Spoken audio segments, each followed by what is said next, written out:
ஆ வணக்கம் நண்பர்களே. இன்று வந்து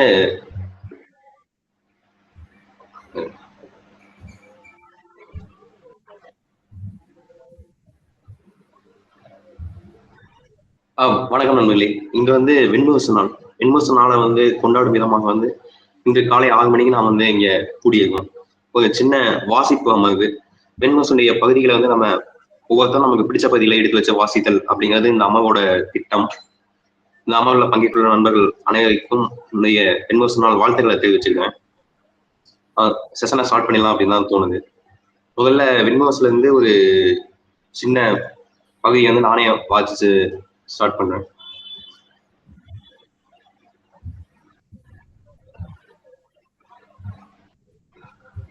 வேசர தேசத்தில் கருநீல நதியோடும் கிருஷ்ணை நதிக்கரையில் புஷ்கரவனத்தில் நாககுல தலைவியான மானசா தேவி அந்தியில் குடில் முன்பு மன்னகளை ஏற்றி வைத்து தனது ஜகத்காரு ரிஷியில் பிறந்த ஒரே மகன் ஆஸ்திகனை மடியில் அமரச் செய்து கதை சொல்ல ஆரம்பித்தாள். நாககுலத்தவர் வாழும் சின்னஞ்சிறு மலை கிராமத்தை சுற்றிலும் இருந்த காட்டிலிருந்து எடுத்து வந்த கடும் குளிர் வளைத்துக் கொள்ள ஆரம்பித்திருந்த நேரம் இரவுலாவிலான மிருகங்களும் பறவைகளும் எழுப்பும் ஒளிகள் இணைந்து இருட்டை நிறைத்திருந்தன. பெரிய கண்கள் கொண்ட சிறுவன் தன் அன்னையின் மடியின் அணைப்பையும் தன் தலைமையில் படும் அவள் மூச்சின் வருடலையும் உணர்ந்தபடி முற்றம் வரை சென்று விழுந்து அங்கு நின்ற செண்பகத்தின் அடிமரத்தை தூண் போல காட்டிய அகல் விளக்கின் செவ்வொளிக்கு அப்பால் தெரிந்த இருட்டை பார்த்து கொண்டிருந்தான். நண்பர்களே, இங்கிருந்து ஆரம்பிக்கிற வெண்முரசு வந்து நமக்கு ஒவ்வொருத்தருக்குமே வந்து மனதுக்கு வந்து மிகுந்த நெருக்கத்தையும் அறிவுக்கு வந்து ஒளியும் கொடுக்கும் படைப்பு அப்படிங்கிறது நம்ம எல்லாருமே தெரிஞ்சது. அதனுடைய பகுதிகளை வந்து இப்ப நம்ம படிக்க ஆரம்பிக்கலாம் அப்படின்னு நினைக்கிறேன். முதல்ல வந்து ராஜி அக்கா வந்து வாசிப்பாங்க. அவங்க வந்து வெண்முகில் நகரத்துல 89வது சாப்டர் வந்து வாசிக்கன்னு சொல்லியிருந்தாங்க. அப்ப ஸ்கிரீன்ல ப்ரொஜெக்ட் பண்றேன். ராஜி அக்கா, ஓவர் டு யூ. நண்பர்கள் அனைவருக்கும் வணக்கம். நான் 83வது அத்தியாயம் பகுதி 17 வண்ண பெருவாயில் அப்படின்ற பகுதியில இருந்து வாசிக்கிறேன்.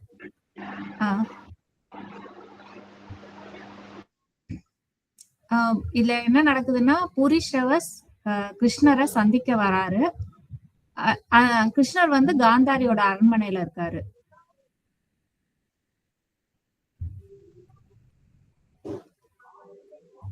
புரிஷ்ரவஸ் கையை வீசியபடி, அரசர்கள் இசைக்கருவிகளை இசைக்கலாகாது, படைப்பயிற்சி கொண்டவர்கள் அவற்றை தீண்டுவதும் தகாது என்றான். அதெல்லாம் அரசர்களுக்குத்தானே, இவர் யாதவர் அல்லவா என்றாள் சேடி. யாதவர் தான் என்ற புரிஷ்ரவஸ், நீ என்ன சொல்ல வருகிறாய் என்றான். கண்ணன் ஆயர்குடியில் கன்று மேய்ப்பவர் அல்லவா, அவர் அரசர் இல்லையே என்றாள் சேடி. புரிஷ்ரவஸ் அறியாமலேயே புன்னகை செய்து, யார் சொன்னது அப்படி என்றான். அவரேதான் சொன்னார், நான் கேட்டேன். இத்தனை ஆடை அணிகளுக்கு எங்கிருந்து செல்வம் என்று? எல்லாமே பெண்கள் கொடுத்தது என்று சொல்லி, நீ நான் கேட்டால் அந்த தோடை கலற்றி தர மாட்டாயா என்ன என்றார். தருவேன் என்று சொன்னேன். நேரம் வரும்போது கேட்கிறேன் பத்மை என்று சொல்லிவிட்டு சென்றார். புரிஷ்ரவஸ் பற்களை கடித்து ஒரு கணம் தன் எண்ணங்களை அடக்கிய பின், என்னால் இதை மட்டும்தான் புரிந்து கொள்ளவே முடியவில்லை. எப்படி இத்தனை சிற்றுரையாடல்களில் ஓர் அரசரால் ஈடுபட முடிகிறது என்றான். ஏன் என்று அவள் கேட்டாள். புரிஷ்ரவஸ் மறுமொழி சொல்லாமல் நடந்து இடைநாளியை கடந்த போதுதான் மாளிகை அறைகள் காற்றில்லாத உச்சி வேலை காடு போல அமைதியாக இருப்பதை உளம் கொண்டான். தூண்கள், திரைச்சீலைகள், கொடித்தோரணங்கள், பட்டு பாவட்டாக்கள், பீடங்கள் அனைத்தும் அந்த அமைதியில் கடற்கரை பாறையில் பதிந்த சிப்பிகள் போல அமைந்திருந்தன. அதன் பின்னர் தான் அவன் குழலோசையை செவிக்கொண்டான்.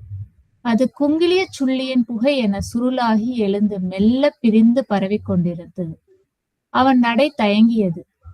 நீரில் விழுந்த குருதி துளி, அசைவற்ற சுனைப்பரப்பில் பரவும் நெய்ப்படலம், கொடி வழியாக செல்லும் செவ்வெரும்பு நிறை, இளவெயிலில் ஆடும் சிலந்தி வலை, மலை மடியில் விழுந்த முகில் பிசிறு, பாலையில் தன்னந்தனியாக ஓடும் வெண்புறவி, குட்டி யானையின் குருவால் சுழற்சி, பனிப்புகை படரும் மலைச்சரிவுகள், தேவதாரு, தனித்த பசுங்கோபுரமென எழுந்த தேவதாரு, அது சூடிய ஒளிமிக்க வானம், தனிமையென விரிந்த வானம், தித்திக்கும் வானம், மென்மையான குளிர்ந்த வானம். நெடுநேரம் என காலம் சென்ற பின்னர் மீண்ட போது அவன் திகைப்புடன் உணர்ந்தான். அந்த இசையை அவன் பார்த்து கொண்டிருந்தான். அவன் அருகே சேடி நின்றிருந்தாள். அவள் விழிகளை நோக்கி உளம் அதிர்ந்தான். அவை ஆலயத்தின் யக்ஷிகளின் நோக்கை கொண்டிருந்தன. அவன் மெல்ல நடந்து கூடத்தை அடைந்தான். இசை முடிவில்லாமல் சென்று கொண்டே இருந்தது. ஒரே சுதியில் ஒரே ஸ்வரக்கோவை. திரும்ப திரும்ப அதுவே ஒலித்தது. அறியா குழந்தை ஒன்று கற்றுக்கொண்ட முதல் பண். ஓர் இலை, மீண்டும் ஒரு இலை, இலை பெருவழி, ஒரு விண்மீன், இன்னொரு விண்மீன், ஓர் இருளலை, ஓர் ஒளிக்கதிர், பிரிதொரு ஒளிக்கதிர். அவனுக்கு சலிப்பதே இல்லையா? அறிவற்ற குழந்தை, அறிவு விளையாத குழந்தை, அழகு மட்டும் கனிந்த குழந்தை. திரும்ப திரும்ப, மீண்டும் மீண்டும். ஆனால் பின்னர் அறிந்தான். ஒரு முறை கூட இசைக்கோவை மீளவில்லை. ஒவ்வொரு முறையும் சற்றே மாறுபட்டது. மிகச்சிறிய மாறுதல். நுண்மையிலும் நுண்மை. செவி தொட்டு எடுக்க முடியாத, உளம் மட்டுமே தீண்டக்கூடிய நுண்மை. மலரிதழ் நுண்மை, மயிர் நுண்மை, மீண்டும் மீண்டும். பறக்கும் கருங்குழலில் ஒரு மயிரிழைக்கும் இன்னொரு மயிரிழைக்கும் என்ன வேறுபாடு?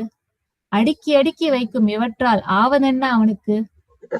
நுண்மையை உளமுடன் உணர்ந்து கொண்ட பின் அது பெரிதாகியது. அது மட்டுமே தெரிந்தது. ஒவ்வொரு ஸ்வரத்திற்கும் இடையே யுகங்கள் விரிந்து கிடந்தன. புடவி பெருக்கு அலையடித்தது. ஒன்றிலிருந்து ஒன்றுக்கு செல்ல 1000 பிரிவுகள் தேவையாக இருந்தது. இதிலிருந்து தாவி எழுந்து அப்பால் அப்பால் என பறந்து அஞ்சி அலறி அச்சத்தால் 1000 முறை இறந்து பிறந்து கண்மூடி கை நீட்டி மறுமுனையை பற்றி உவகையோடு கூவிச் சிரித்து மீண்டும் தாவி. எங்கிருக்கிறேன்? எளிய குழலோசை. அதையா இப்படியெல்லாம் எண்ணங்களாக்கிக் கொள்கிறேன்? மீண்டும் அதே இசைச்சுருள் மாற்றமின்றி நிகழ்ந்து கொண்டிருந்தது. அது மலைகளைப் போல, நதிகளைப் போல, வான்வெளியைப் போல என்றும் இங்கிருக்கும். மானுடர் வந்து செல்வார்கள். மாநகர்கள் எழுந்து மறையும். காலம் வழிந்தோடிக்கொண்டே இருக்கும். ஒற்றை சுருள் மட்டுமே இங்குள்ள மானுடம், இங்குள்ள உயிர் தொகை, இப்புடவி, இக்கடுவெளி. நன்றி நண்பர்களே. எனக்கு ரொம்ப சந்தோஷமா இருக்கு இது வாசிச்சது. ரொம்ப ரொம்ப நன்றி. அக்கா ரொம்ப அருமையா இருந்ததுக்கா, உண்மையிலே நன்றி. நீங்களும் அதே உணவுதானக்கா, நன்றி. நண்பா கிரி, நீ அடுத்து வாசிக்கிறியா?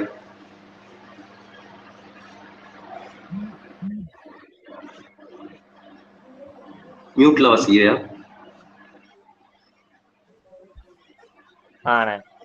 வாசிக்கிறோம். வெய்யோன் விழிநீரினல் 2வது அத்தியாயம்.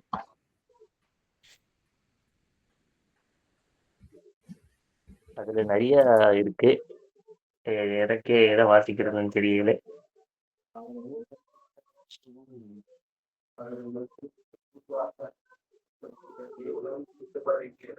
நீங்க ஸ்டார்டிங்ல இருந்தே வாசி, நடுவில் ஸ்கிப் பண்ணாலும் சில பாராகிராஃப் ஸ்கிப் பண்ணிக்கலாம்.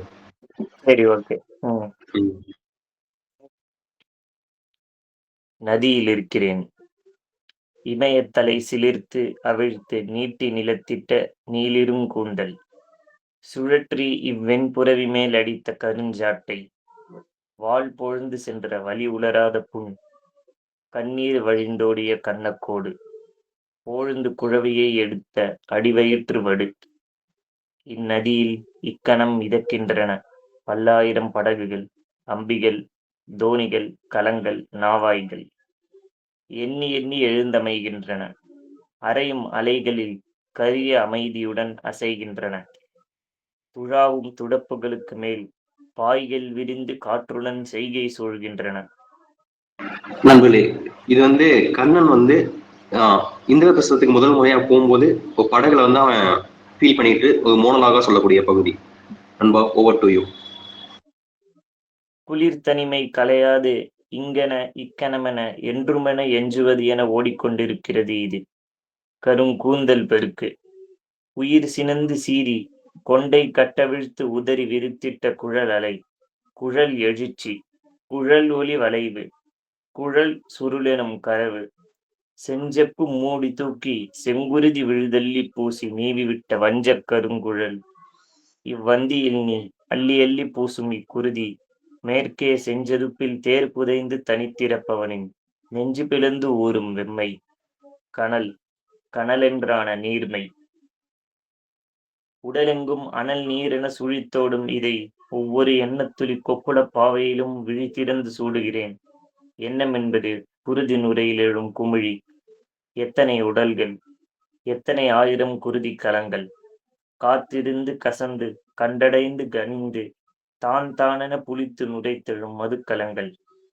தெய்வங்கள் அருந்தும் கிண்ணங்கள் இல்லை, விழிப்பு கொள்வேன். இவ்வீண் எண்ணங்கள் வந்தலைத்து சிதறிப் பரவி துமித்தெரிக்க விழுந்து இழுபட்டு பின்னகர்ந்து மீண்டும் எழுந்து அரைந்து கூவும் கரையென்றாகி தவமியற்றும் என் சித்தம் கணம் கணமென கரைந்தழுகிறது.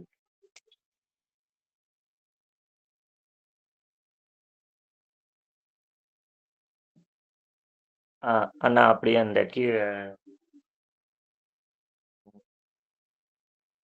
ஸ்டார்டிங் லைன் ஏதாவது சொல்றியா? ஆமா, இளஞ்செந்நிற குருதி சுனைக்குள் துயிலும் ஒரு தனித்த கருவறை தெய்வம் அது.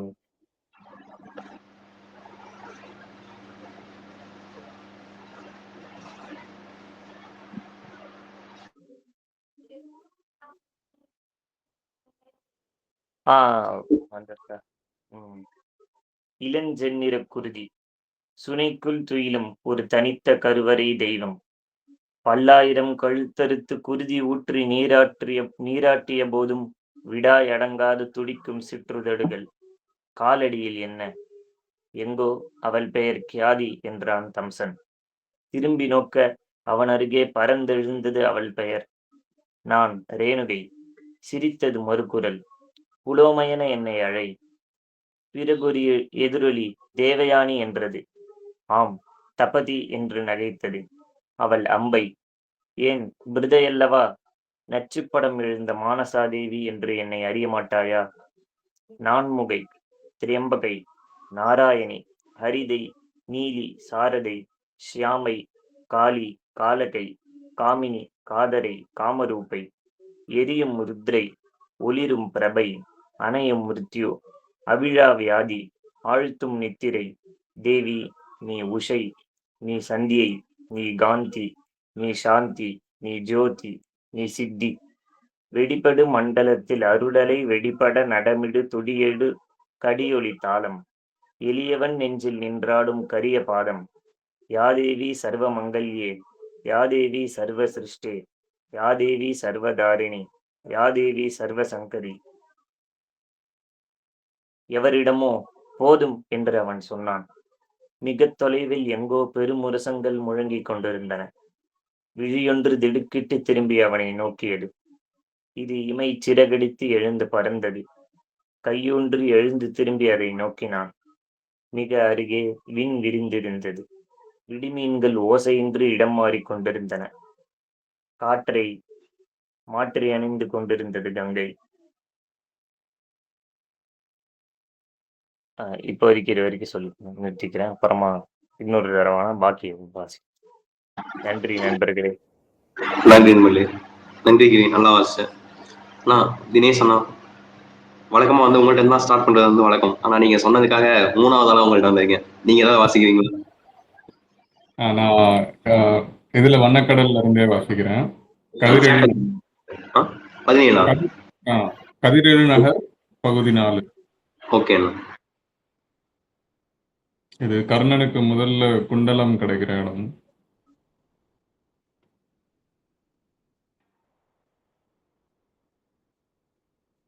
கதிரேழு நகர் பகுதி 4.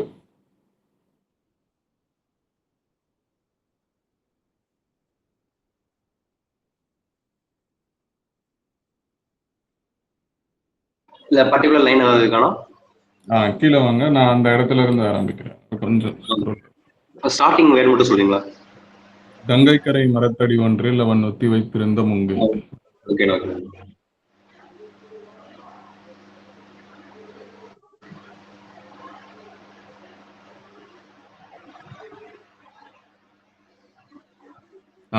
நான் புக்ல இருக்கு, நான் அப்படியே அங்க இருந்து வாசிக்கிறேன்.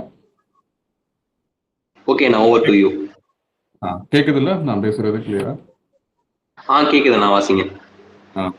கங்கைக்கரை மரத்தடி ஒன்றில் அவன் ஒளித்து வைத்திருந்த மூங்கில் வில்லையும் அம்பார தூணியையும் எடுத்துக்கொண்டான். கருக்கிருட்டுக்குள் மரங்கள் காற்றில் உலையும் ஒலி எழுந்து கொண்டிருந்தது. கரிச்சானின் முதற் குரல் கேட்டு வானை நோக்கினான்.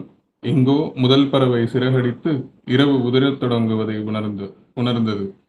கால் தளர்ந்த நடையுடன் அவன் கங்கையின் கரையை அடைந்தான். நீரில் இறங்கத் தோன்றாமல் கரையில் நின்று இருளுக்குள் மங்கலான ஒலி அலைகளாக சென்று கொண்டிருந்த கங்கையை நோக்கி சென்று கொண்டிருந்தான்.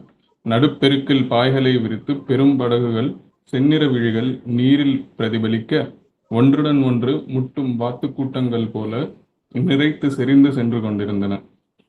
பின்னர் ஒரு வேப்பங்குச்சியை ஒடித்துக்கொண்டு படித்துறையில் இறங்கி பல் துலக்கிவிட்டு நீரில் இறங்கினான். இளவெம்மை கொண்டிருந்த கரையோரத்து நீரில் மூழ்கி கைவீசி நீந்தி குளிர்ந்த கனத்த நீரோடும் மைய ஒழுக்கை அடைந்து திரும்பி நீந்தி வந்தான். மூழ்கி ஆழத்தில் ஓடிக்கொண்டிருந்த ஓசையற்ற நீர் இருளை கண்டு நெடுந்தூரம் சென்று பின் எழுந்து திரும்ப வந்தான். நீரில் நீந்தும் தோறும் நெஞ்சுக்குள் செறிந்திருந்தவை கரைந்து செல்வதை, உடல் எடை இழப்பதை அறிந்தான். சற்று நேரத்தில் நீரில் விளையாடும் உடல் மட்டுமேயாக அவன் இருந்தான்.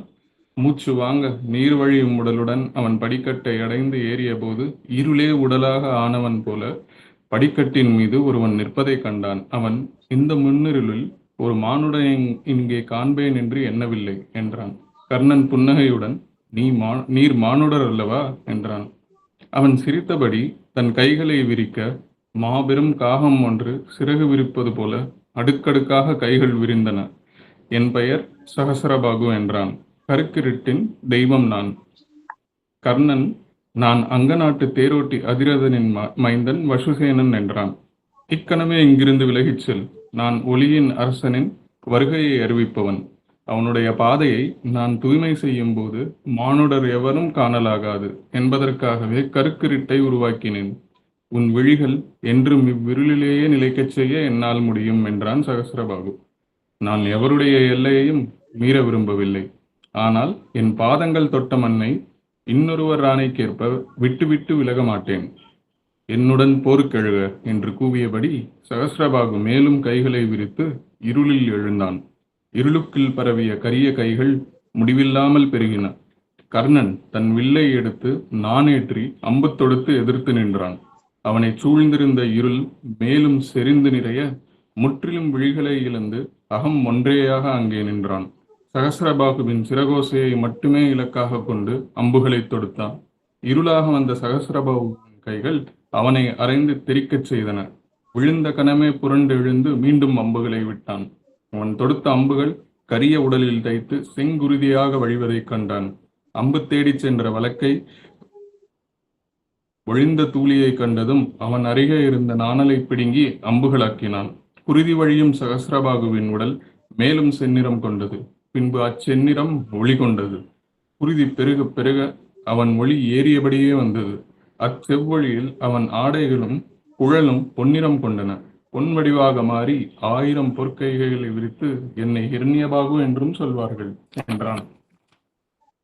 கர்ணன் கைகளை கூப்பி எந்தையே என்றான். உடலெங்கும் தைத்த அம்புடன் சூரியன், மைந்தருடன் தந்தையாடும் சிறந்த ஆடல் போரே என்றான். வில்லை நிலம் தாழ்த்தி கர்ணன் சூரியதேவனை வாழ்த்தினான். வானம் பொன்வெளியாக விரிந்திருக்க பின்னால் கங்கையில் அவ்வொளி எதிரொலித்து பொற்பெருக்காக வழிவதை அவன் அறிந்தான். இந்த குருதி போல இனிதாவது ஏதுமில்லை என்றான் சூரியன். எந்தையே, தங்களை நோக்கி விழிநிறைக்கும் பெரும் பேரை அடைந்தேன் என்றான் கர்ணன். இது ஹிரண்ய வேலை எனப்படுகிறது. இக்கணம் நான் தொடும் அனைத்தும் பொன்னாகும். என் மைந்தனாகிய உனக்கு நான் இப்பரிசை அளிக்கிறேன் என்று சூரியன் திரும்பி அங்கே கிடந்த ஒரு கனத்த கருங்கல்லை நோக்கினான். அக்கணமே அது பொன் ஒளியுடன் சுடரத் தொடங்கியது.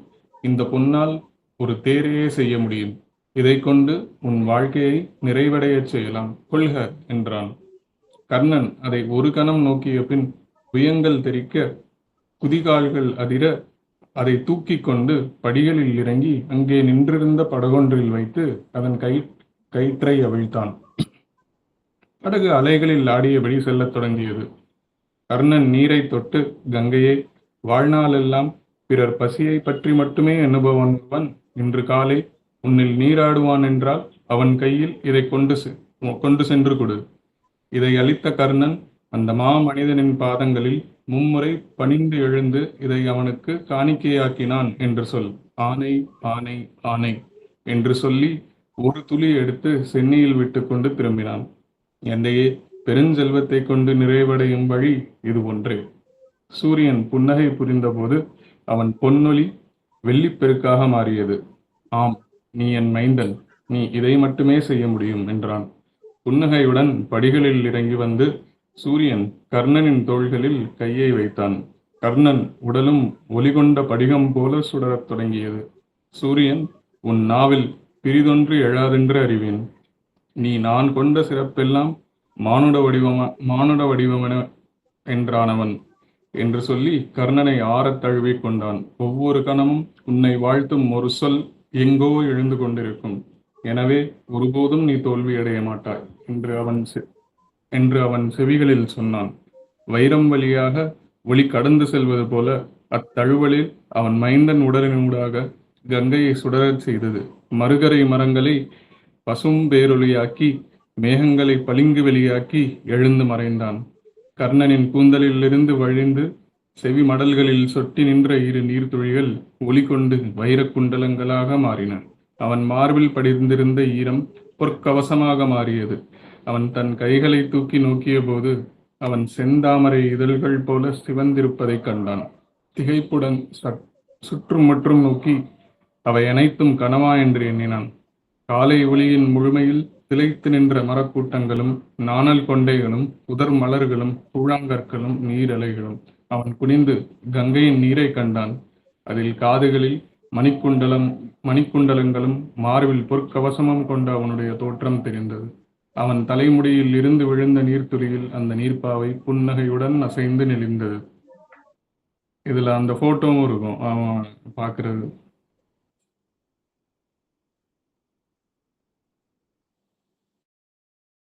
நன்றி.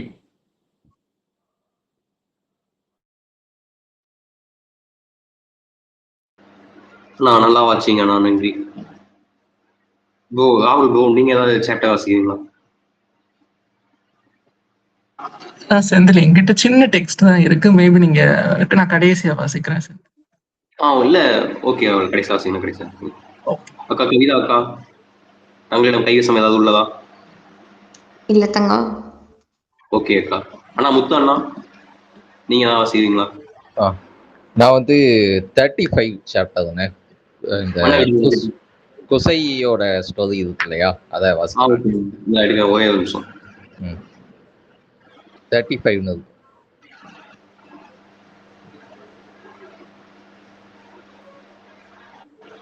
ஸ்டார்டிங்ல இருந்தே வேணா, நடுவில் ஏதாவது பர்டிகுலரான இடம் எடுக்கணும்? இல்ல, ஸ்டார்டிங்ல இருந்து ஒரு 2 பேஜ் அந்த மாதிரி. ஓகேண்ணா, over to you. Okay, thank you. எனக்கு இது ரொம்ப ஒரு அணுக்கமான ஒரு தொன்ம கதை. எதனால அப்படின்னா, இதுல ஒரு ஃபேண்டசியா ஒரு பிரபஞ்சம் எப்படி உருவாச்சு அந்த இதை நம்ம பார்க்கலாம். என்னோட குழந்தைக்கு நான் அதை அப்பப்போ சொல்லக்கூடிய கதை.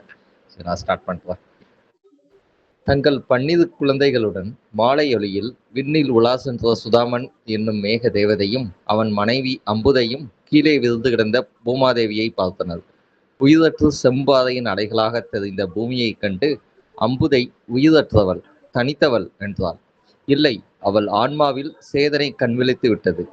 உயிர் எழுவதற்கான பீஜத்துக்காக தவம் செய்கிறாள் என்று சுதாமன் சொன்னான்.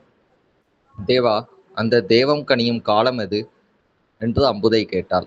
அதை முடிவிலா வான்வெளியை தன் உள்ளங்கையாக கொண்ட முழு முதலே அறியும் என்று சுதாமன் விடையிறுத்தான். அப்போது ஒருவரை ஒருவர் பிடித்து தள்ளியும் துரத்தையும் ஓடி விளையாடி கொண்டிருந்த அவர்களின் குழந்தைகளில் இளையவளான குசையை மூத்தவர்களான ஜலதனும் முதிரனும் பிடித்து தள்ள அவள் தன் சிறகுகளின் சமநிலையை இழந்து கீழே விழுந்தாள். பிற குழந்தைகள் கூச்சலிட்டதைக் கண்டு சுதாமனும் அம்புதையும் திரும்பி பார்க்கையில் வெண்ணிற சிறகு போல மிக ஆழத்திற்கு சென்று கொண்டிருக்கும் குசையை கண்டனர். அம்புதை கீழே சென்று குழந்தையை மீட்டு வர எண்ணிய போது சுதாமன் அவள் கையை பிடித்து, நிலத்தை அடைந்ததுமே அவள் நீர்த்துளியாக பரவி மறைந்திருப்பாள், இனி அவளை மேகமாக மீட்க முடியாது என்றான். கண்ணீர் துளிகள் சிந்த தாயும் உடன் பிறந்தாலும் விண்ணில் நின்று கீழே நோக்கினர். மண்ணில் விழுந்த குசை 10,000 நுண்ணிய நீர்த்துளிகளாக மாறி அந்தியின் செவ்வொளியின் தங்கத் துருவல்களாக மிதந்து மண்ணை நோக்கி இறங்கினாள். அத்தி விலைகள் வந்து தொட்டபோது பூமியின் உடல் சிலிர்த்து கொண்டது. கீழே வான் சரிவில் எழுந்து பிரம்மத்தின் இடிகுதல் த தம்யத தத்த தயத்வ என்று முழங்கியது. அந்த கணம் நிகழ்ந்ததை அறிந்து விண்ணிலெழுந்த தேவர்கள் வாழ்த்தொலி எழுப்பினர்.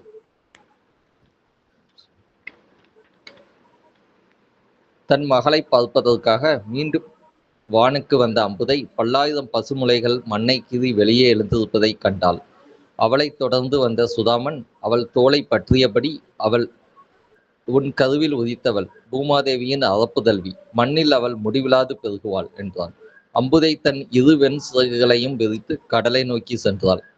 அங்கே கருமை கொண்டு அலையடித்த நீர்வெளியில் இருந்து தன் சிறகுகளால் நீரை மொண்டு வானிலெழுந்து தன் மகள் மீது பொழிந்தாள். அவளுடைய துணைவனும் 11 மைந்தர்களும் தங்களுக்கு இனியவளான குசைக்கு இரவும் பகலும் முறை வைத்து நீரூற்றினர். குசை மண்ணில் புல்லிதழ்களாக எழுந்தாள். பச்சை கைகளை வான் நோக்கி விரித்து வெய்யோன் விடுத்த அமுதை வாங்கி உண்டாள். அவள் மேல் அன்னையும் சோதர்களும் பெய்த பேரன்பு நீர்த்துளிகளாக தங்கி ஒளிவிட்டது. வேர்களில் ஊதி உடலெங்கும் ரசமாயிற்று. தன் முழு உயிராற்றலாலும் அவள் விண்ணுக்கு ஏறிவிட முயன்றாள். மேலும் மேலும் என கை நீட்டி தவித்தாள். இரவின் இருள்வெளிக்குள் கீழே வான்வெளியில் எழுந்த இடியோசை அவள் செவியில் முதல் மந்திரத்தை அருளியது. தம்யத என்னும் சொல்லை அவள் கற்றுக்கொண்டாள். அமைக அமைக அமைக என்று தன்னுள் சொன்னபடி அவள் ஊழ்கத்தில் ஆழ்ந்தாள். வான் நோக்கி எழும் அவள் விருப்பு அங்கே நின்றது. அந்த ஊழ்கத்தின் இன்பம் அவளில் வெண்மலர் கொத்துக்களாக பூத்தெழுந்து காற்றில் குலைந்தாடியது. அப்போது நடுவானில் எழுந்த இடியோசை 2வது அகச்சொல்லை அவளுக்கு அளித்தது. தத்த. அந்த சொல்லையும் தன்னுள் நிலைத்து கொண்டாள். அலி அலி அலி என்று அந்த சொல்ல சொல்ல அவள் அகம் கனிந்து ஊதிய கருணை அந்த மலர் கொத்துக்களின் மணிகளில் பாலாகியது. பின்னர் மேலைவானில் எழுந்த 3வது இடியோசை அவளுக்கு இறுதி அகச்சொல்லை வழங்கி முழுமை செய்தது. தயத்வ. அவள் தன் 10,000 கதிர்மணிகளால் தலைதாழ்த்தி அச்சொற்களை ஏற்றுக்கொண்டாள். கருணை கருணை கருணை என நீண்ட அந்த தவம் அவற்றை விதைகளாக்கி மண்ணில் பரப்பியது. பச்சை கம்பளமாக மாறி குசை பூமியை உயிர் கொண்டாள். விண்ணெழுந்த தேவர்கள் கீழே பூமாதேவி பச்சை நிறமாக விருந்திருப்பதைக் கண்டு மகிழ்ந்து புன்னகை செய்தனர். குசையின் 100,000 கோடி குழந்தைகள் பூமி பெருவெளியை நிறைத்தனர். அவர்கள் அனைவரிலும் சேதனையாக நிறைந்து அவள் வானை நோக்கி விருந்திருந்தாள். விரிந்து பூமியை முழுமையாக நிறைத்து அவள்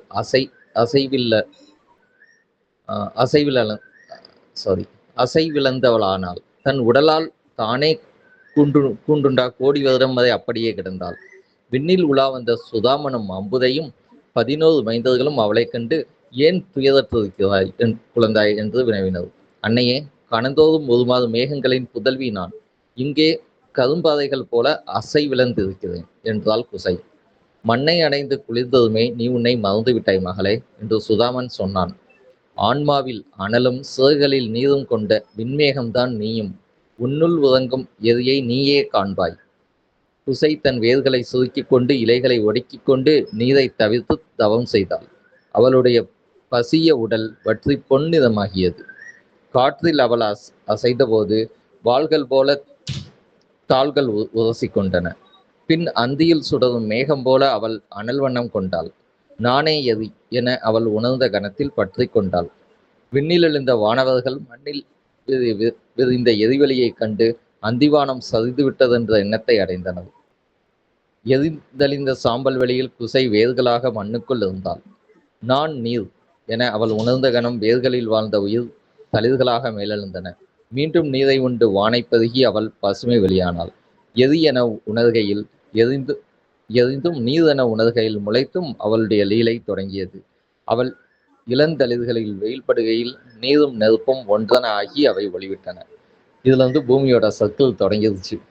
நன்றி. நன்றி அண்ணா, ரொம்ப நல்லா வாசிங்க. இப்போ அன்னையுடைய கதையை கேட்டோம். அடுத்து தந்தையுடைய கதையை கேட்கக்கூடிய தருணம் அப்படின்னு நினைக்கிறேன். சுதன், நீ வாசிக்கிறியா? ஓகேண்ணா. பிரயாகையில 25 நண்பா, இது வண்ணக்கடல் 26 இருக்கு இல்லையா? அதை ஃபர்ஸ்ட் வாசிக்க, அதுக்கடுத்து பிரயாகை போவோம். சரி, ஓகே.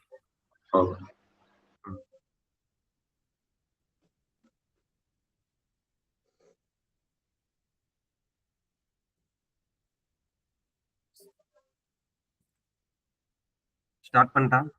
ஸ்டார்ட் பண்ணலாம் சுகன். நண்பர்களுக்கு வணக்கம். எனக்கு வந்து ஆக்சுவலி இந்த இந்த அத்தியாயம் வந்து ஒரு இது துரோணரோட ஆர்ஜின் அந்த கதையோட ஸ்டார்டிங்ல வரும். இது வந்து நான் ரொம்ப அதிகமா வெளியே எங்கேயாவது போகும்போதோ இந்த இயற்கை சூழலை பார்க்கும்போதோ எனக்கு இந்த வரிகள் அதிகமா ஞாபகம் வரும். ஸ்டார்ட் பண்றேன். முழுமை வெளியில் முடிவிலா காலத்தில் பள்ளி கொண்டவன் தன்னைத்தான் என அறிந்தபோது அவனுடைய அழகிலா உடல் உருவாகியது. அவனுள் எழுந்த முதல் இச்சை அதில் மயிர்கால்களாக முளைத்தெழுந்தது. பின்னர் அவன் உடலை மென்மயிர் படலமாக பரவி நிறைத்தது. தன்னுள் மகத் எழுந்து அகங்காரமாக ஆன கணம் அவன் மெய்சிலிர்த்த போது ஒவ்வொரு மயிர்காலும் எழுந்து அவற்றின் நுனியில் மகாபிரபஞ்சங்கள் உருவாயின. மகா பிரபஞ்சங்கள் தன்னுள் தான் விரியும் முடிவில்லா தாமரை போல கோடான கோடி பிரபஞ்சங்கள் ஆயின. ஒவ்வொரு பிரபஞ்சத்திலும் ஒவ்வொரு காலம் நிகழ்ந்தது. காலங்கள் துளிகளாக பெருகி மகா காலத்தில் சென்றனைய குன்றா குறையா கடலாக அது அலையின்றி விரிந்து கிடந்தது. அவன் அகம் அணைந்து சிலிர்படங்கும் மறுகணம் மயிர்கால்கள் சுருங்க அனைத்து மகா பிரபஞ்சங்களும் அவைநிலையே சென்றடைந்தன. பிரபஞ்ச தாமரை எனும் அனல் குவை வெடித்து கிளம்ப தீப்பொறிகளே விண்ணகங்கள். அவற்றில் புனிதமானது பூமி. அது பிறந்து நெடுங்காலம் உயிரற்ற வெறும் பாறை வெளியாக விண்ணு கீழே விரிந்திருந்தது. எவராலும் கேட்கப்படாமையால் பொருளேறாத சொல் என வணங்கப்படாமையால் தெய்வமாக ஆகாத கல் என தன்னசைவற்ற அந்த பருப்பொருள் மேல் முள்முதலோனின் வெளிப்பட்டதும் அதற்குள் மகத் விரிந்தது அகங்காரமாகியது. தன்னை அது 5ஆக பிரித்து அறியத் தொடங்கியது. நிலம், நீர், காற்று, ஒளி, வானம் என்னும் 5ம் ஒன்றின் மேல் ஒன்று கவிந்தன.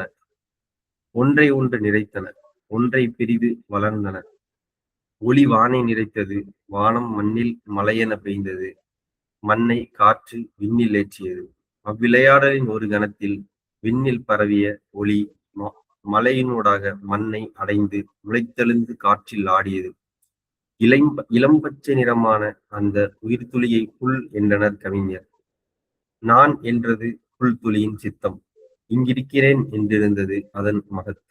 இப்பூமியை நான் ஆள்வேன் என்றது அதன் அகங்காரம். மண் பசுப்புல்லனும் மென்மயிர் பரப்பால் மூடப்பட்டது. அதில் ஒளியும் காற்றும் பட்டபோது பூமி புல்லரித்தது. ஒவ்வொரு புல்லும் ஒவ்வொரு வடிவை கண்டு கொண்டது. நான் அருகு என்றது ஒரு புல். நான் தற்பை என்றது இன்னொன்று. பாலூரிய ஒன்று தன்னை நெல் என்றது. நெய்யூரிய ஒன்று தன்னை கோதுமை என்றது. இன்னொன்று தன்னுள் இனித்து கரும்பானது. பிரிதொன்று தன்னுள் இசைத்து மூங்கிலானது. தன் குளிரை கனிய செய்து ஒன்று வாழையானது. தாய்மை முளைகளாக கணக்க ஒன்று பலாவானது. கருணை கொண்ட ஒன்று கைவிரித்து ஆளாயிற்று. வானம் வானமென உச்சரித்து ஒன்று அரசாயிற்று. மண்வெளி பசுங்காடுகள் மூடப்பட்டது.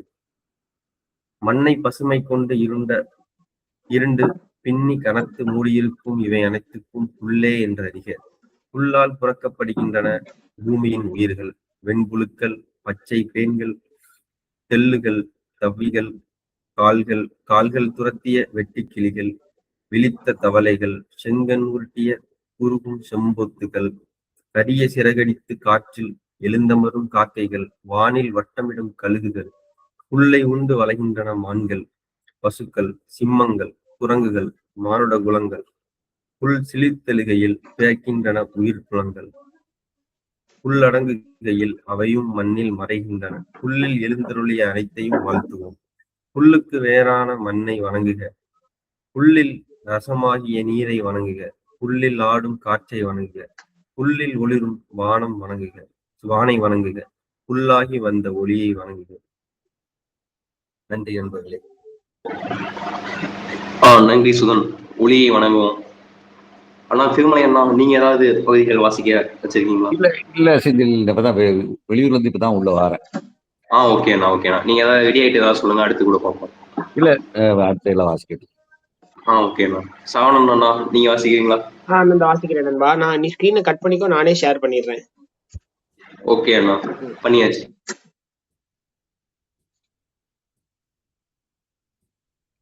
செந்தில் நான் பேசுறது கேக்குது இல்லையா? கேக்குதுண்ணா, வாசிங்க. ஸ்கிரீனும் தெரியுது இல்லையா? லைட்டா ஜூம் மட்டும் பண்ணிக்கோங்கண்ணா. ஓகேவா நண்பா? ஓகே அண்ணா, வாசிங்க. நண்பர்களே அனைவருக்கும் வணக்கம். இன்று நான் வாசிக்கிறது வந்து கிராதம் நாவல்ல உள்ள இறுதி பகுதி. இந்த பகுதியை பத்தி சின்னதா சொல்லிட்டு நான் வாசிக்கிறேன். ஏன்னா நான் இறுதி பகுதியில இருந்து தான் வாசிக்கிறேன். அர்ஜுனனுக்கும் காட்டாளருக்கும் நடந்த ஃபைட்டு. அதுல வந்து அர்ஜுனன் தோத்து போறான். அந்த மொமெண்ட்ல இருந்து நான் வாசிக்கிறேன். அவன் எழுந்து ஒரு கையில் வில்லும் இன்னொரு கையில் அம்புமாக நின்றான். எதிரே காலன் கரும்பாறை மேல் சிறகோட்டி அமர்ந்த வெண்கொக்கு நிறைபோல் பற்கள் தெரியும் சிறுப்பெழுந்த முகத்துடன் நின்றான். நாம் போரிட்டு விட்டோம் என எண்ணுகிறேன் இளவரசே. நீ மாபெரும் வில்லவன் என அறிந்து கொண்டேன். பன்றியை நான் எடுத்துச் செல்கிறேன். அன்றி நீ அதை விளைகிறாய் என்றால் உனக்கே கொடையளிக்கிறேன் என்றான். அனைத்தையும் மறந்த பெருங்கூச்சலுடன் அர்ஜுனன் வஜ்ரத்தை எடுத்து அவன் மேல் ஏவினான். சிம்மத்தின் உருமலென அது சென்ற ஒலி கேட்டது. காலனின் அம்பு அதை வழியிலேயே தடுத்தது. பிரிதொரு அம்பு அதை திசை திருப்பியது. மூன்றாம் அம்பு அதை சுழற்றி நிறுத்த அவன் கையால் அதை பற்றி அதன் முனையை நோக்கினான். விழிதூக்கி அவனை நோக்கி, எளிய அம்புதான், ஏன் இத்தனை ஆற்றல் இதற்கு என்றான். அதை வீசி நோக்கிய பின், அம்பில் ஏதுமில்லை, அதை ஏவுகையில் நீ சொல்லும் நுண்சொல்லில் உள்ளது இதன் விந்தை என்றான். அர்ஜுனன் வில்லை தளரவிட்டு நின்றான். அனைத்தும் கணவன்றாக ஆகுமென அவனுள் இருந்த சிறுவன் விளைந்தான். காலன் மகாவஜ்ரத்தை தூக்கி போட்டு பிடித்து, எளிய மூங்கில், இது எப்படி இத்தனை பேரொளி எழுப்பியது? இடி எழுகிறதென்றே எண்ணினேன், மின்னலை நோக்கினேன் என்றான். இதை சொல்கையில் உனது விரல் அதற்கேற்ப அறியாது வளைகிறது போலும். அதை சொல்லி கீழே போட்டுவிட்டு நான் பன்றியுடன் செல்லப் போகிறேன். நீ விரும்பினால் இப்போது கூட இதை பெற முடியும் என்றான். அர்ஜுனன் பெருமூச்சு விட்டு, முடிந்து விட்டது போ என்றான். காலன் புரியாமல், போராடல் முடிந்து விட்டதே என்றான். என்னை கொல், அதுவே போரின் முறை என்றான் அர்ஜுனன். இல்லை சத்திரியனே, நான் உண்ணாத உயிரை கொன்றதே இல்லை என்றான் கிராதன். கைவீசி திரும்பிச் செல்க என்று குனிந்தபடி பன்றியின் காலை பற்றினான். நெஞ்சில் கையால் அறைந்தபடி, அடே, நீ என்மேல் சிறிதளவேனும் மதிப்பு காட்ட விளைந்தால் என்னை கொல் என்றான் அர்ஜுனன். மதிப்பு காட்டும் பொருட்டு கொள்வதா? மன்னவர் நெறிகளே எனக்கு விளங்கவில்லை என்றான் காலன். மூடா என வீறிட்டபடி அர்ஜுனன் தன் வில்லை அவன் மேல் வீசினான். கொல் என்னை, கொன்று செல் என்னை. அவன் என்ன சொல்கிறாய் சத்திரியனே? உன்னை நான் ஏன் கொல்ல வேண்டும்? நீ என் உணவல்ல, என்னை கொல்லப் போகிறவனும் அல்ல என்றான். இளிமகனே, காடனே, கொல் என்னை. நீ ஆண்மகன் என்றால் என்னை கொல் என்று கூவியபடி அர்ஜுனன் கீழே கடந்த கற்களை எடுத்து அவன் மேல் எறிந்தான். புகை போல உடல் வளைத்து அவன் அக்கற்களை ஒளிந்தான். மூச்சிறைக்க அர்ஜுனன் நின்றான். கண்ணீர் வழிய, சிறுமை செய்யாதே, நான் என் உயிரை பறித்துக் கொள்ளும்படி ஆக்காதே, கொல் என்னை என்றான். நான் இதுவரை மானுடனை கொன்றதில்லை சத்திரியனே என்றான் காலன். உன்னுடன் விளையாடவே வந்தேன். ஆடல் முடிந்து விட்டது. நீ விளைந்தால் நாம் நெஞ்சுடன் தோல் தழுவுவோம், நெஞ்சு சேர தோல் தழுவுவோம் என்று கைகளை விரித்தான். தோல் தொடுவதா? உன்னிடமா? உன் இழிந்த கையால் இறந்தாலும் எனக்கு விண்ணுலகுண்டு. உன்னை நிகரனை நினைத்து தழுவினால் நானே விண்ணுலகை விளைய மாட்டேன்.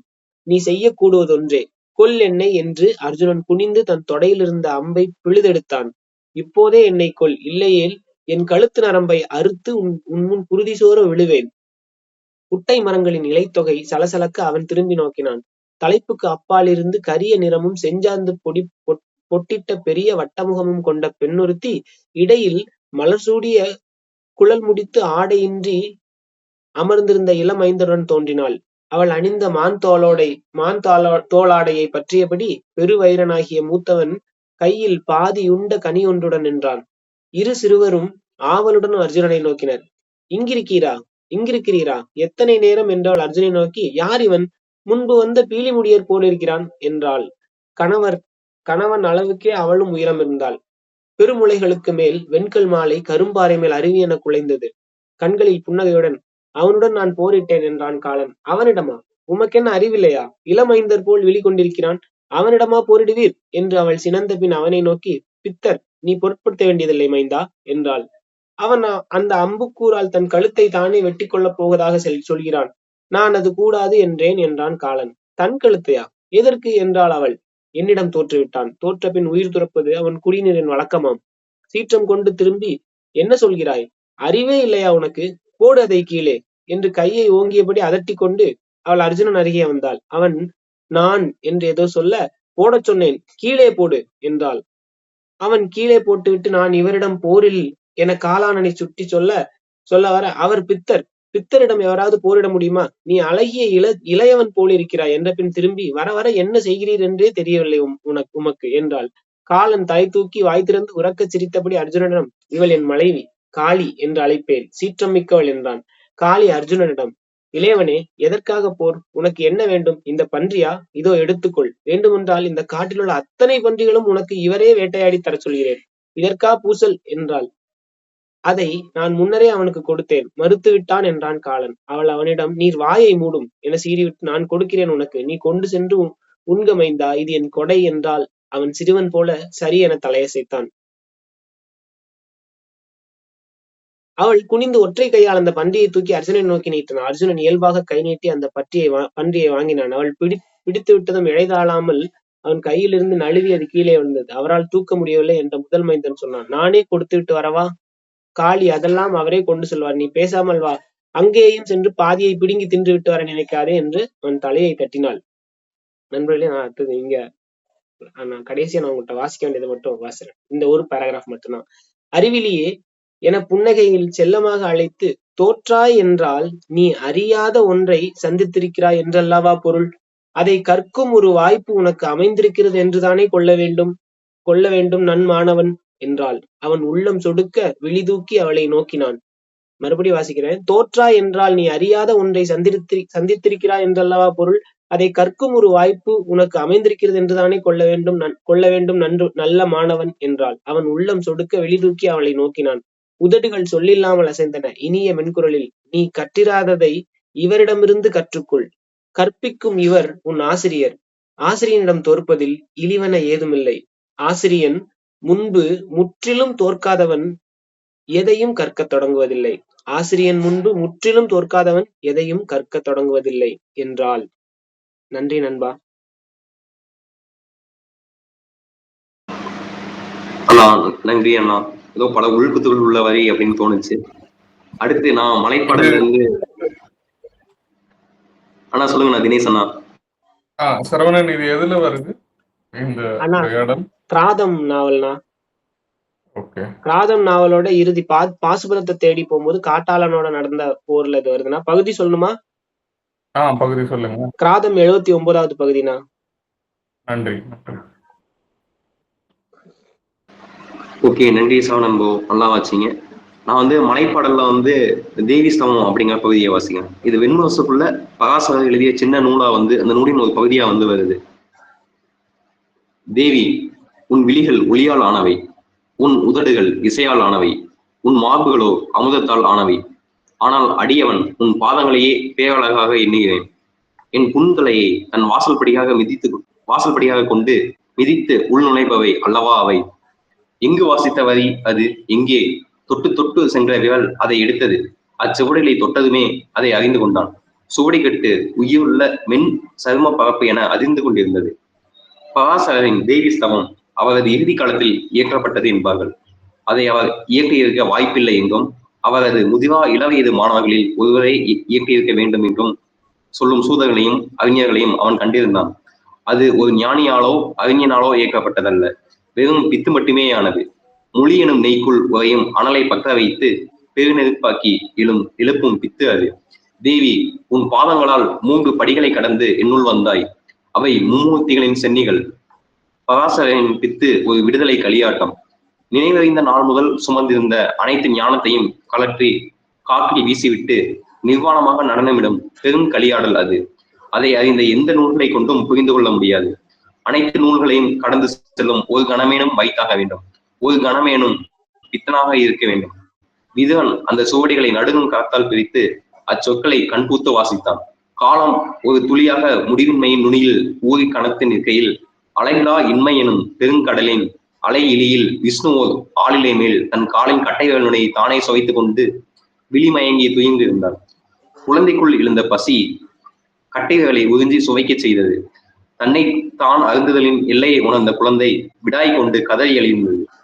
மேல்கீழ் திசையில்லா வெளியில் செவியென ஆன்மாவென ஏதும் இல்லை என்பதால் குரல் எங்கும் ஒளி எங்கும் பொருள் என்றும் ஏதும் இருக்கவில்லை. அவ்விண்மையின் மையத்திலிருந்து குழந்தை கண்டடைந்த சொல் பிறந்து அதன் செவிகளாலேயே கேட்கப்பட்டது. அம்மா என்பது குழந்தை. அக்குரல் எழுந்ததுமே அக்குரலால் திரட்டப்பட்டு அங்கிங்கெங்கும் இல்லாதிருந்த அது அதுவாகிய ஒன்றாகியது. அம்மா என அழைக்கப்பட்டதால் அது கனிந்து அன்னையாகியது. ஆம் மகனே என்பது பெருங்கருணை. இவை அனைத்தும் நானே, நான் அன்றி முழு முதன்மை என ஏதுமில்லை. சிலிர்த்து கண்களை மூடிக்கொண்டான். சொற்கள் அப்படி நிகழுமா என்ன? மானுடன் உச்சரிப்பவை, மானுடன் அறிந்து கொள்பவை அந்த முழுமையை கொள்ளுமா என்ன? ஒரு நா அதை சொல்லிவிடுமா என்ன? ஒரு மனம் அதை திரட்டிவிடுமா என்ன? சர்வ கல்வித மேவாகும் நான் யதஸ்தி சனாதனம். நுரைக்குமிழிகளில் நிறையும் வானம் போல ஒன்று 100 100 பல்லாயிரமாகி பெருகியது அவ்வரி. சர்வ கல்வித மேவாகும் நானே இவ்வனைத்தும். சர்வ கல்வித மேவாகும் நானே நானே நானே. சர்வ கல்வித மேவாகும் ஆம் நான் மட்டுமே.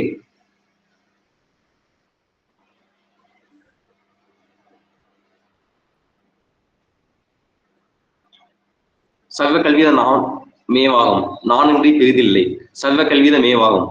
ஆப்த மந்திரம் விழி திறக்கும் கணமென அதை அவன் அறிந்தான். இதுதான் அக்கணம்.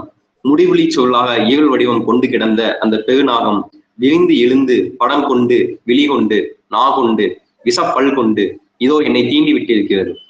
என் அகமெல்லாம் அதன் நீளம், என் குருதி, என் தசைகள், என் எலும்பு எங்கும் அதன் நீளம், என் எண்ணங்கள், என் கனவுகள், என் ஆன்மாவெங்கும் அதன் இருள் விச கருநீள பேரொளி வெள்ளம். ஆம், இதோ இங்கிருக்கிறேன், இதுவென்றி ஏதுமின்றி. நீ இருக்கிறாய், நானன்றி வேறின்றி. நீ என்று வேறில்லாமல் நான் இருக்கும் கணம் என்ன என்று அறிவாயா? நீ அறியாதது ஏதுமில்லை அல்லவா? சர்வ கல்வித மேவாகும், சர்வ கல்வித மேவாகும், சர்வ கல்வித மேவாகும். நீ மட்டுமே, நீ நீ நீ. அம்மா என்னை பார் என்றது குழந்தை. அவள் விழிகள் திரண்டு வந்தன. என் மீது கருணைகொள் தாயே என்றது குழந்தை. அவள் சொற்கள் இனித்து மலர்ந்தன. அன்னையே என்னை தீண்டு என்றது குழந்தை. என்னை அள்ளி அணைத்துக்கொள் ஈன்றவளே என்றது. என்னை உன் மென்முலைகள் மீது அணைத்துக்கொள். என்னை உன் செந்நிற உதடுகளால் முத்தமிடு. என்னை உன் மடிச்சூட்டில் அமரச் செய்து உச்சி முகந்து பார். என்னை சிறுகுத்து நுனியில் உன் மெல்விகளால் தீண்டி சிரித்து என்னை ஆணாக்கு. இப்புவியை நான் என் வலுவான தொடைகளில் இருந்து பிறப்பிக்கிறேன். கோடான கோடி ஆதித்யர்களை, அவர்களை சுற்றி வரும் முடிவிழா கோள்களை, அக்கோள்களில் நிறையும் உயிர் குலங்களை, அவ்வுயிர்களின் எண்ண பெருவெளிகளை, அப்பெருவெளி குவிந்தறியும் பீடத்தில் ஏறி நிற்கும் உன் பொற்பாதங்களை, சங்கு சக்கர கதா பத்ம சோபிதம். பராசரின் சொற்கள் குறை கூட்டவன பாய்ந்தோடின. 16 பெருந்தடக்கைகளில் ஒளிவிடும் படைக்கலங்களுடன் அன்னை தோன்றினாள். ரதி, பூதி, புத்தி, மதி, கீர்த்தி, திருதி, ஸ்மிருதி, ஸ்ரத்தை, மேதா, ஸ்வாதா, ஸ்வாகா, சூதா, நித்ரா, தயா, கதி, துஷ்டி, புஷ்டி, சாமா, லஜ்ஜா, ஜகும்பா, தந்திரி என்னும் 21 சக்தி ரூபங்கள் விண்ணில் எழுந்தன. அவை இணைந்து ஒன்றாகி அன்னையாகின. நகையொலி எழுப்பி குனிந்து அம்மகவை அள்ளி எடுத்து முளைக்குவி மேல் அணைத்துக் கொண்டன. பராசரின் சொற்கள் வழியாக துயில் அணைவது ஆன்மாவின் அனைத்து கங்குகளுக்கு மேல் குளிர் நீரை குட்டி அணைப்பது போல, அன்னையின் சேலை நுனியை சுழற்றி வாயிலிட்டு கொண்டு தூங்கும் குழந்தையின் அடைக்கலம் போல. நன்றி நண்பர்களே. நன்றி செந்தில். நன்றி. நன்றி செந்தில், சூப்பர். அண்ணா அரவிந்தண்ணா, நீங்க தான் வாசிக்கிறீங்களா?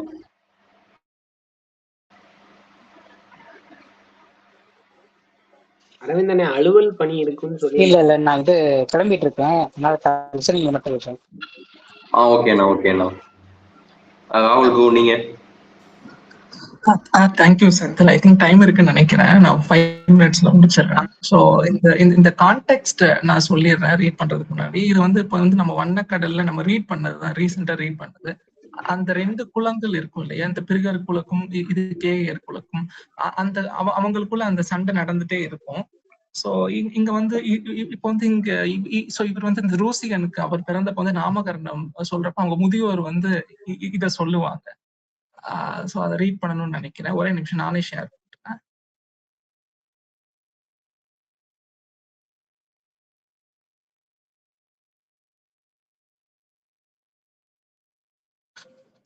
தெரியுதா செந்தில்?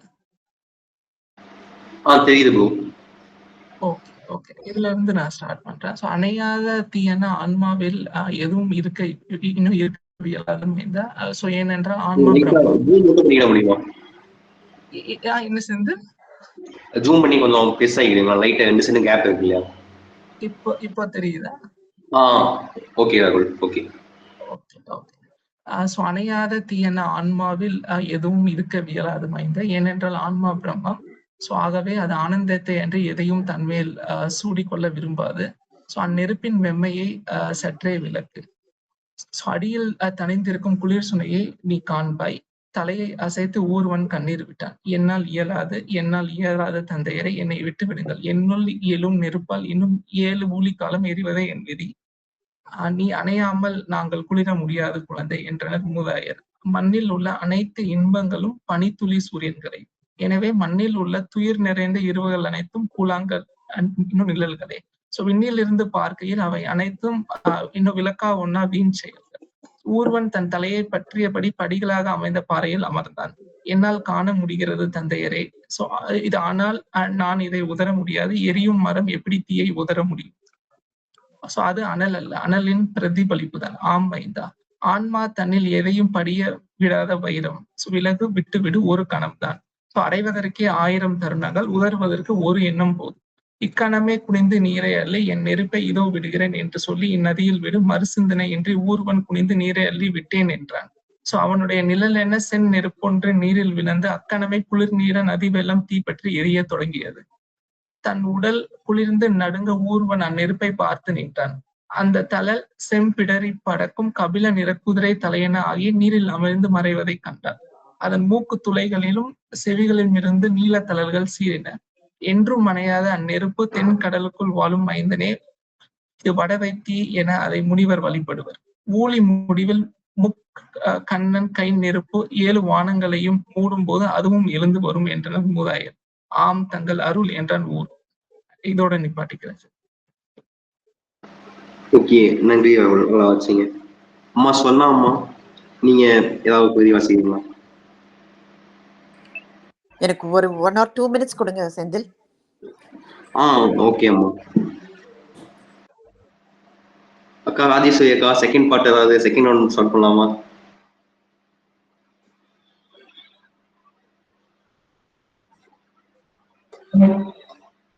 ஓகே நண்பாகிரி.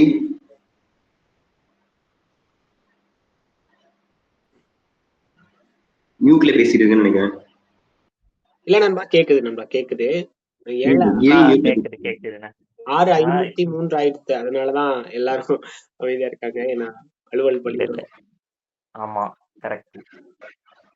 ஓகே, நான் அந்த கிரி பேசிக்கலாம். அடுத்து அம்மா சொன்னா நம்ம க்ளோஸ் பண்ணிக்கலாம். நான் வெய்யோனே திரும்பி பாக்கி இருக்குல்ல, அதை வாசிச்சிருவோம். அதே சாப்டர். ஆமா, இன்னும் கடைசியில நல்ல பொயட்டிக்கான இடம் அது.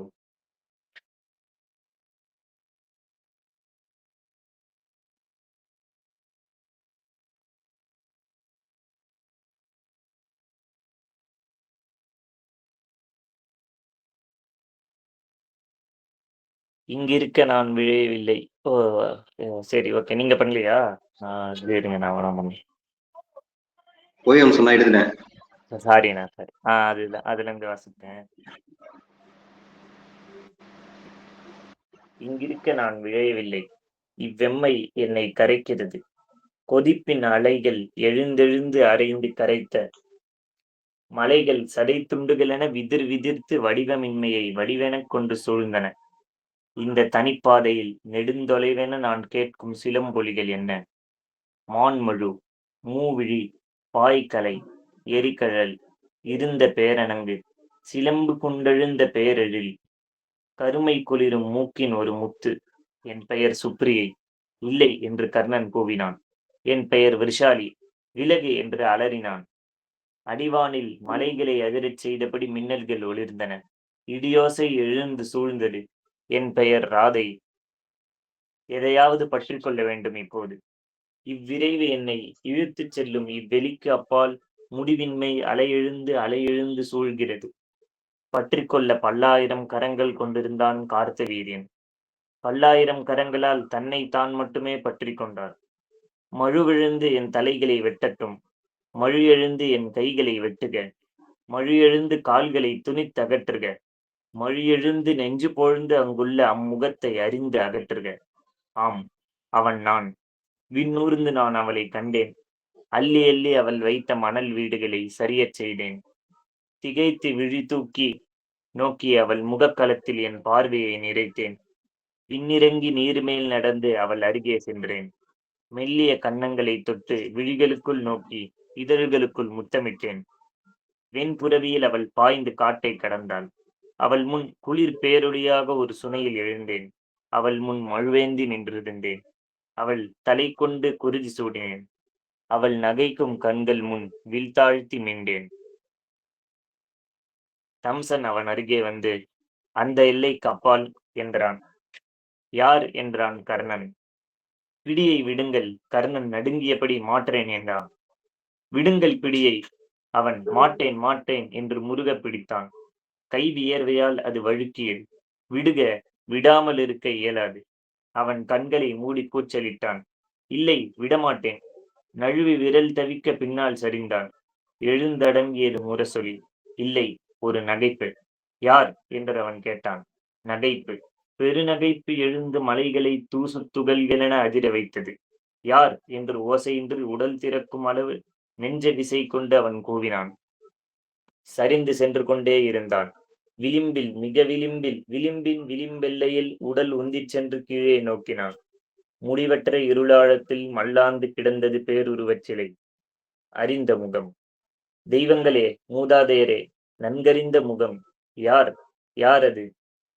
மான்கண் நகங்கள், செம்மலரிதழ் கால்கள், கணுக்கால் கண்மணிகள், முழங்கால் மெழுக்கு, நெடுந்தொடை திரள், இடைக்கரவு, உயிர்க்கும் உந்தி, நிழலாடும் நெஞ்ச விரிவு, வெற்பெனும் தோல் புடைப்பு, படையாழி, பாஞ்சஜன்யம், பனிநலம், பனிலம், நகைக்கும் கண்கள், வெறித்தெழுந்த வாய்க்குள் எழுந்த வெண்கோரை பற்கள், குருதி திளைக்கும் சுனையென நீள் நாக்கு, ஊழிப்பெரும் பசி கொண்ட புலி, பரிமுக நெருப்புறங்கும் பறவை, வடமுகப் பசி எனும் வங்கம், கொலை படைகள், கூக்குரல்கள், ஓம் எனும் சொல், ஓங்கி அலையெழுந்து அரைந்தமையும் இறப்பின் பேரொளி, ஓம் எனும் சொல், கண்ணீர் நிறைந்த கதறல்கள், எரிந்தெழும் பழி சொற்கள், ஓம் எனும் சொல், ஏன் ஏன் எனும் வினாக்கள், இல்லை இல்லை எனும் கூக்குரல்கள், ஓம் எனும் சொல்.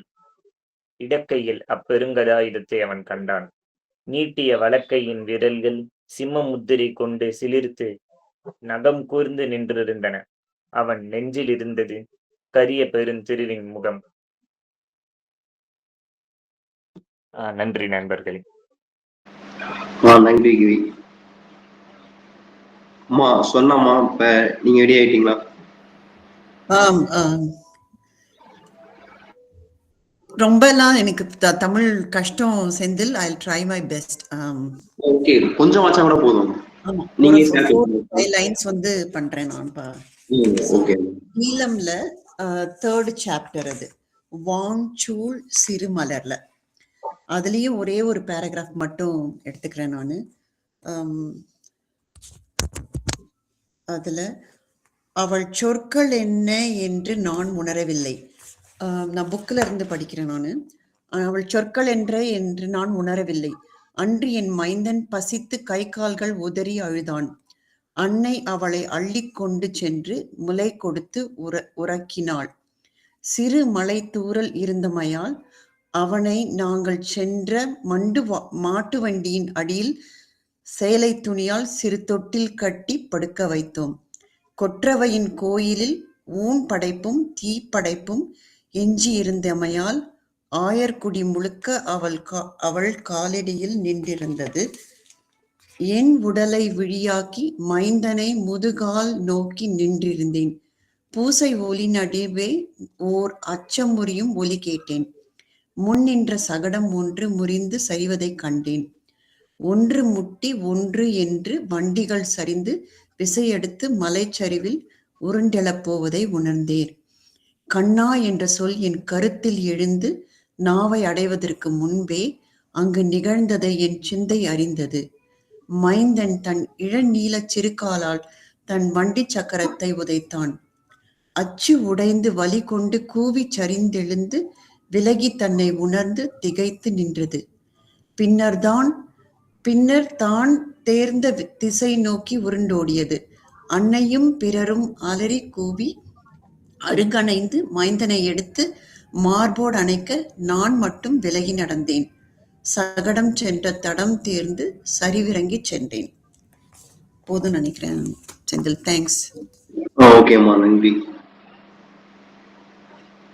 நண்பர்களே, யாராவது இன்னும் சில முக்கியமான பதிவு அவசியம் வாசியாக நினைக்கிறீங்க? சொல்லுங்க அண்ணா. சரவணன் அண்ணா இல்ல, எனக்கு எதுவும் இல்லைண்ணா, சொல்லலாம்.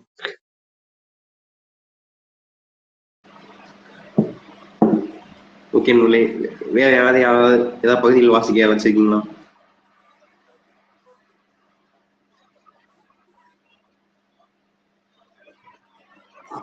ஓகே, நான் ஒரு சின்ன பகுதியை வாசிக்கிறேன். இதோட இந்த அமர்வை முடிச்சுக்கலாம்.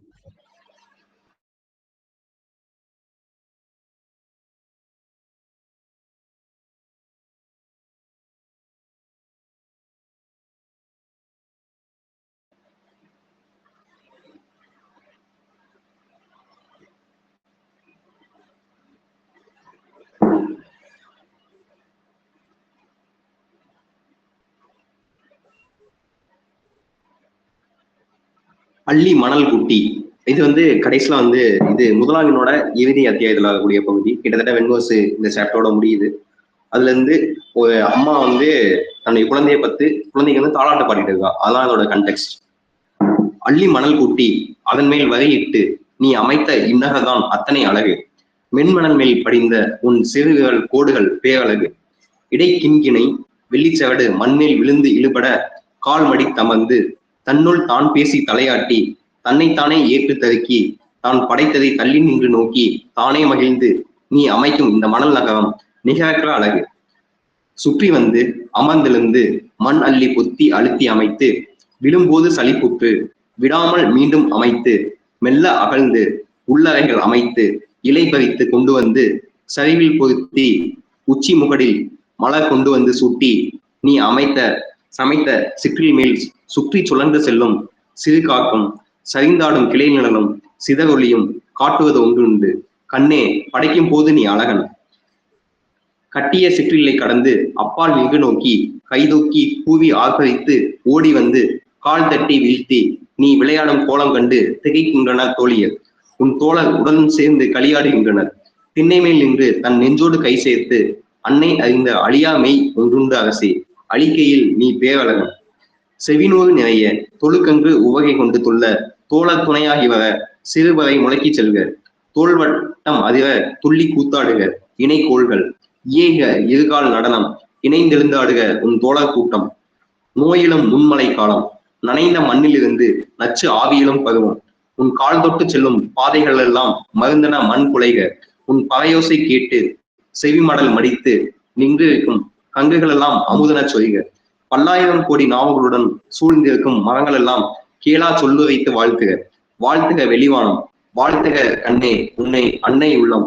முகில்கணம் முழங்குக மாமலைகள், முழங்கி அலை கொள்க ஆழி பெருவெளி. பெரியோருக்கென எழுந்த புதுவீதம் சொல் பெருக ஓங்க உன் பறையோசை. முட்டை விரிய ஈரச் சிறகு உதறி எழுந்த சிறு கிளி குஞ்சு செவ்வழகு விரித்து சொல்லட்டும் ஆகுக ஆழிவண்ணா என்று. சிறு வளைவிட்டு முகம் நீட்டி ஒளி நோக்கும் முயல் குட்டி உரைக்கட்டும் அவ்வண்ணே அணிச்சங்கனே என்று. தேவர் கிரைவனே பனிக்குடம் உடைத்து எழுந்து தள்ளாடி நின்று நானீட்டி இளமுக்கை நக்கி கங்கு உரைக்கட்டும் ஆம் அலை மலர் கண்ணா என்று. துவாபகம் களியை முட்ட ஆர்ப்பரித்த மாந்தர் அலை கொண்டு சூழ விண்ணெல்லாம் கண்ணென்றாகி விழியுமையால் நிறைய சொல்லெல்லாம் பொருள்மாறும் பெருங்களத்தில் பொருளெல்லாம் உதிர்ந்தளியும் குருதி பெருவெளியில் எழுந்த பெருஞ்சொல் அங்கு திகழ்ந்த மணித்தேவையை ஒழுக. அறவாளியென ஒழுக உன் அணிச்சகடங்கள் நான்கும். ஏந்தாத படையாளி இசைக்காத வெய்குழல் ஒருபோதும் உழையாத பொற்பட்டு திகழ்ந்த தேர்தட்டே போருளன்ற பெரும் சகடே அழியாத சொல்லெழுந்த அணிமன்றே ஒழுக. செங்குருதி மேல் துயர்கள் மேல் சாவின் மேல் ஒழுக. அமுதத்தின் மேல் அழிவின் மேல் ஒழுக. ஒழுக பெருந்தேவே இப்புவியின் மேல் சுடராளி என்றே ஒழுக. வெண்பனி மாமலைகள் ஒழுக. கங்கை மேல் காவிரி மேல் ஒழுக. சிந்துவின் மேல் பிரம்மபுத்திரையின் மேல் ஒழுக. விந்தியன் மேல் சகியன் மேல் ஒழுக. அணித்தேவை அறத்தேவை அழியாவேத திருத்தேவை மாநதியின் மேல் துங்கையின் மேல் கிருஷ்ணையின் மேல் கோதையின் மேல் ஒழுக. அலை கொண்ட கடல் சூழ தவம் கொள்ளும் கண்ணியின் காலடியில் சென்றமைக. கண்ணே தென்முனை மேல் சென்றமைக, முந்தையோர் சென்றமைந்த ஆழி பேராளத்தை சுட்டும் சிறு விரல் நுனி மேல் அமைக, அங்கமைக கண்ணா எங்கும் அவ்வண்ணமே அமைக. ஆம் அவ்வாறே ஆம், ஒரு வயிற்றில் தோன்றி ஒரு நெஞ்சில் முளையுண்டு ஓர் உடலில் திகழ்ந்து ஓர் அம்பில் மறைந்து 1000 கோடியென பெருகிய கண்ணனுக்கே சரண். கருதோறும் எழுந்து முளைதோறும் அமுதுண்டு மடிதோறும் திகழ்ந்து மண்ணெல்லாம் நிறைந்த மன்னனுக்கே சரண். ஆழி வெண்சங்கு அழகனுக்கே சரண். நண்பர்களே, நன்றி. இந்த வெண்முரசு நாளுக்கான சிறப்பு அமர்வை வந்து நம்ம காலையில 6 மணிக்கு இந்த அமர்வை ஒவ்வொருவரும் வந்து அவங்களுக்கு பிடிச்ச பகுதிகளை வாசிக்கிறது அப்படிங்கிறதான் அந்த அமர்வுடைய திட்டம். உங்களுடைய அனைவருடைய பங்களிப்புகளாலையும் வந்து இந்த அமர்வு வந்து சிறப்பா நடந்தது. இந்த அமர்வுக்கு வந்து கலந்து கொண்டதுக்கும் முதல்ல நம்ம குழுவா நம்ம சேர்ந்து செயல்படுறதுல நீங்க காட்டுற ஊக்கத்துக்கும் உற்சாகத்துக்கும் நன்றி. இத்தோட இந்த அமர்வை வந்து அபிஷியலா முடிச்சுக்கலாம் அப்படின்னு நினைக்கிறேன். நன்றி நண்பர்களே.